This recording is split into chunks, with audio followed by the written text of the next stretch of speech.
i-share ko lang sa inyo. So, tandaan ko to. Ngayon lang to nangyari. Di ba lumipat kami ng misis sa probinsya, pagawa kami ng bahay, pinenta ko yung mga kotse, bumili ako bagong kotse, nilipat ko yung gym ko, nag-workout ako. So, pag nagka-tricycle, yung mga bisita ni misis or kamag-anak, pupunta dito, meron silang parang suki. Tapos nung nakita ko, hi, nakipagkamay, idol tawag sa akin. Lagi niya akong binabati, mabait sila kay misis, sa parents ng misis ko. So, nagpa-picture pa. And then, okay, the expected. Inisip ko, syempre medyo halos kadikit na edad ko. Alam na, Carlos Agassi tayo, di ba?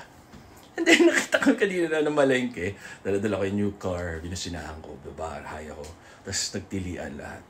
Tapos nagulat siya na artista ako. Yung pala, akala niya foreigner ako. Tapos idol niya lang yung mukha ko, yung katawan ko, yung pagiging mabuti kong husband sa asawa ko, pagiging mabuting tao, tsaka into fitness. Tapos nagulat siya, Carlos, sa akin, titili na rin siya. So funny. Sorry, I just had to share. So, hindi naman ako assuming, pero sabi nga ni Mrs. Laugh trip, idol ka niya because of your personality without knowing na ikaw yung napapanood niya sa TV.